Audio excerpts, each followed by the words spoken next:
welcome to this episode of Real Women. I'm Amber Carnish, and joined with me today is hair and makeup artist, costumer, and actress Joy Conley. Thanks for being here with me, Joy.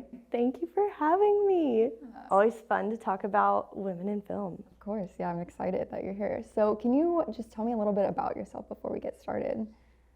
Okay, I'm Joy Conley. I'm 22. I started into the film industry working as a crew member straight out of high school within my first semester of college in 2017. Wow. So you started out as a crew member, but now you're doing all these different things. You're doing hair and makeup, you're doing wardrobe, and even acting. So how did you start and then go and branch out to all those different roles? So I was acting long before I was ever a crew member, long before I'd ever been on a film set, and that's always kind of been my passion. And so I came up with this sneaky plan after learning about the reality of doing film and seeing an opportunity for myself there.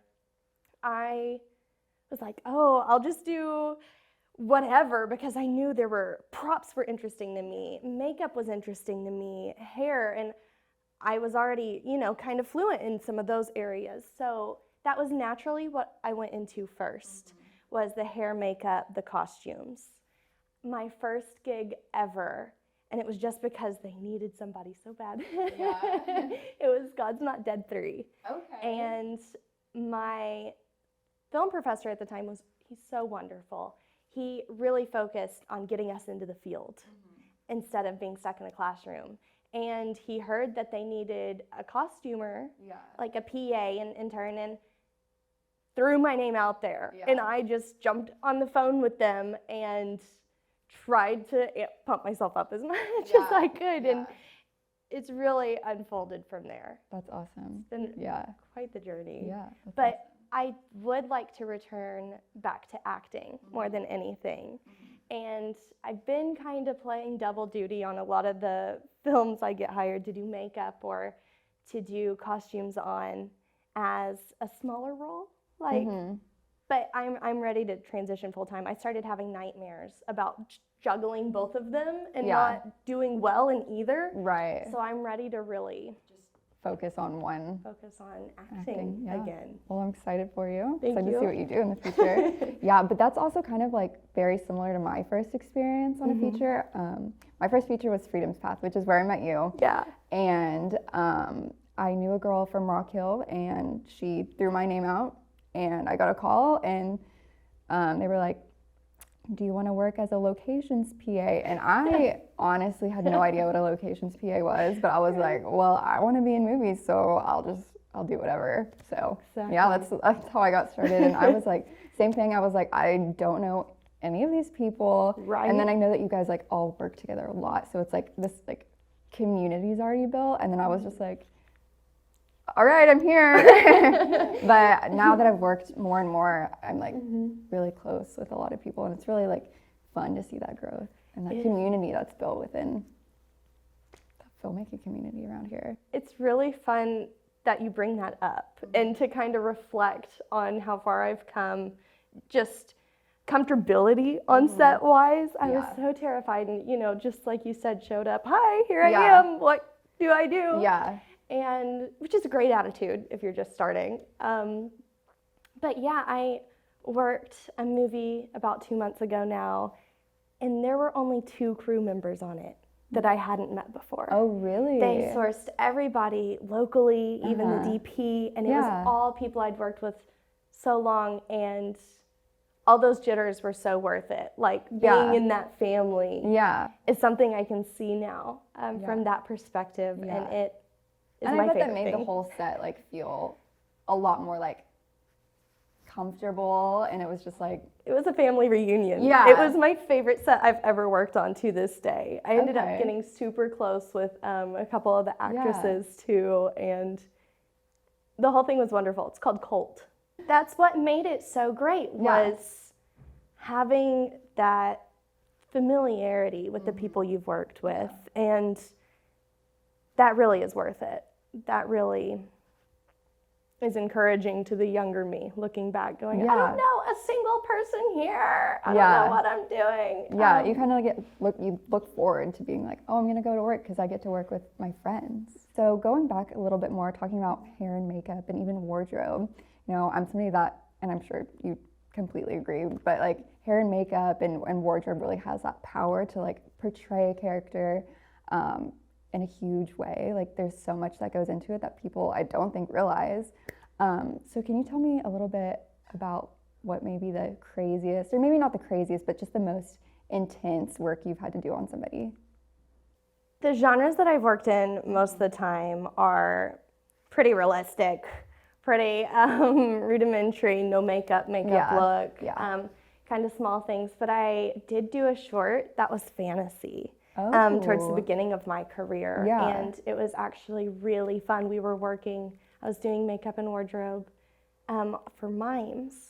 Okay. And we actually had the actor Michael Berryman was a part of it. And we made him a mime, and it was full white face makeup and the black lines. It was so hard to keep clean. And he was eating a chicken with his fingers at one point, and so it just smeared the grease and the oil. What a disaster. But some of the most time was like there. And then at the end of the day, it was so difficult to get off. And I've worked horror movies as well, where some of the harder work in my job is way after you would think my work was over. I was a key set hairstylist for a film in Mississippi. That was a horror film. And the main character, she wanted some volume in her hair. We gave her a bump. We pulled some of it back. And one night, we start blood work.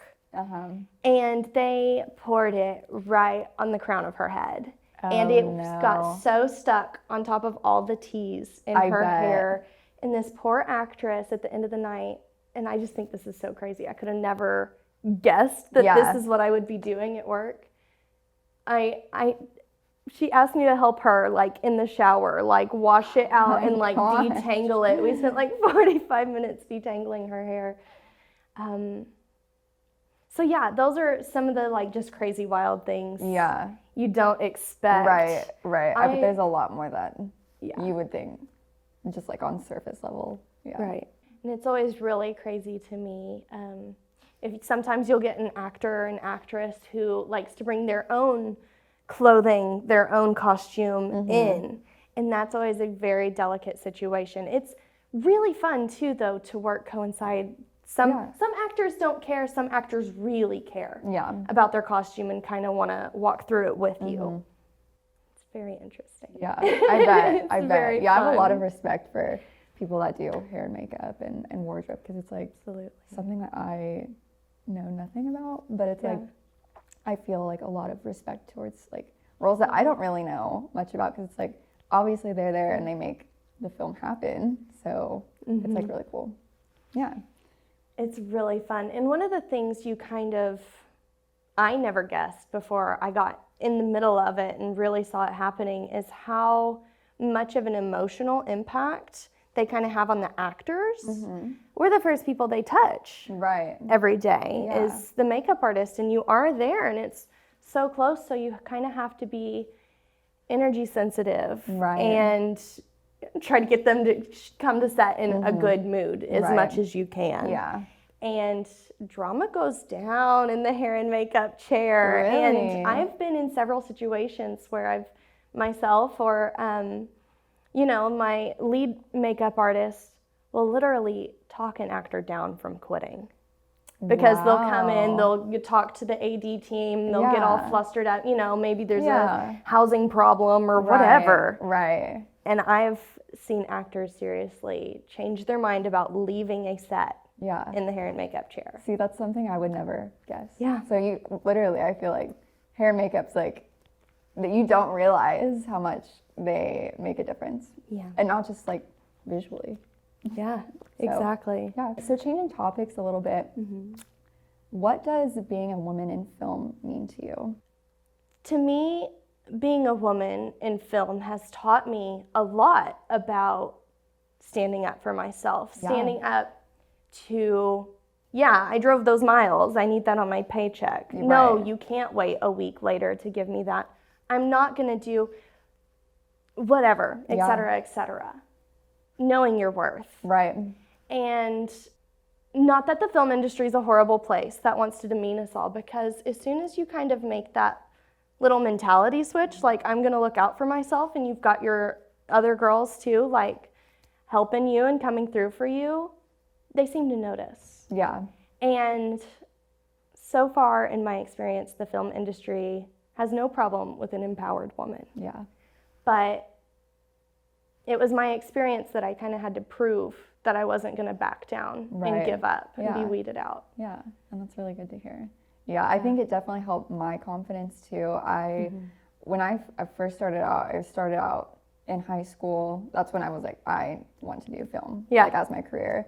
And starting out, I was like this really shy, like quiet person. Like I didn't want to talk to anyone. I was like, I'm just here. I'm just here. And just being on sets and what I like to do the most is camera work. So I like to be the DP. And so you have to communicate. And so it's really pushed me, and it's like made my self-confidence grow a lot, I've seen over the past few years. So yeah. And that's every woman I know in film. Yeah. The more they do and the more Yeah. they get to do what they want to do, they just blossom. Yeah. And we are such a strong community of women in film here. Yeah. It's so exciting. Yeah. I love to see it. Yeah. Just keep spreading. Yeah, exactly. So what can we expect from you in the next couple years? I will be shooting a feature, acting Ooh, exciting. in New Mexico. Oh, in really? September. Yes. So hopefully you can expect to see me in some more roles. Yeah. I'll have about 4 coming out sometime this year-ish that I'll be, little roles in, maybe a line here, a line there. Right. But hopefully in the next couple years, we can see an evolution of that. Yeah. And see it progress. And one last question. I always like to ask this question because I just feel like you never know who's listening and might be inspired with what you have to say. So can you just tell me what piece of advice you would give to a woman who might be on the fence of whether to pursue film? I would say keep an open mind to everything it can teach you. If you're on the fence about it and you think that you can do the hours and you think that a creative lifestyle where your environment's changing and the people you work with change and you get to kind of move and flow with the rhythm of your workspace, I would say do it. Yeah. I would say just do a film. It's 1 per 1 . Yeah, exactly. Contract base. Yeah. Maybe don't sign up for 6 months your first time, but what can it hurt? Yeah. And you don't know how much you might end up really liking it. Exactly. You don't try. And if you don't try, maybe locations was not what you wanted to do, right? But you met all these people who then are like, get to talk to you as a friend, and they're like, oh, she wants to be in camera work. Well, a couple months down the line, they might really need someone in the camera department. Yeah. And you might get snagged in place And that's exactly just right in what's your happened to perfect me. place. Yeah, Yeah. so it is really cool. I do. I love that for you. Thank you. Well, I think that'll do it for this episode of Real Women. Be sure to tune into future episodes as we introduce more women across the state who are changing the film industry. On behalf of Joy Conley, I'm Amber Carnish, and I'll see you next time.